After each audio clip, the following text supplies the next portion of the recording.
Spirit सांगण्याचा प्रयत्न करतो बाबा आणि पुढच्याकडे जातो. म्हटले छत्रपती शिवाजी महाराजांचा, लक्ष देऊन ऐका बाबा, छत्रपती शिवाजी महाराजांचा जीवनामधला एक पहिला प्रसंग सोडून द्यायचं नाही बाबा. जीवनामध्ये सतत आपल्या बुद्धीमध्ये कॅप्चर करायचं. पहिला प्रसंग छत्रपती शिवाजी महाराज. अहो दाढीवाडी म्हणजे छत्रपती बनत नाही, गळ्यामध्ये रुमाल टाकलं म्हणजे छत्रपती बनत नाही. छत्रपती छत्रपती सामान्य गोष्ट नाही.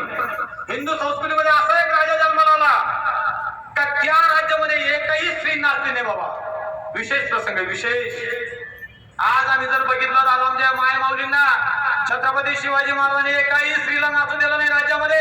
अरे जर नाचत असेल तर सांगितलं माय का नाचते, तुला पोट भरण्यासाठी दुसरा काही उद्योग नाहीये का? तो एकमेव जगातला राजा आहे बाबा. प्रत्येकाने लक्ष देऊन कीर्तन आहे का? एकमेव राजा जगामध्ये तर कुठल्याही स्त्रीला महाराज नाचू दिलं नाही. माझ्या छत्रपती शिवाजी महाराजांच्या नगरीमध्ये सदा कधी स्त्रियांचा सन्मान केला जात होता. कल्याणच्या सुभेदाराची सून ज्यावेळेस महाराज छत्रपती शिवाजी महाराजांच्या समोर आली बाबा, कल्याणच्या सुभेदाराची सून इतिहासामध्ये ऐकलेलं आहे. ज्यावेळेस त्यांच्या समोर आली बाबा, समोर आल्यानंतर मावळ्यानं सांगितलं महाराज ही कल्याणच्या सुभेदाराची सून आणली. म्हटलंय माझ्या राजाने सांगितलं बघू दे. म्हटलं काय आणलेलं आहे खजाना. माझ्या राजाने असं हळूच त्याला सजा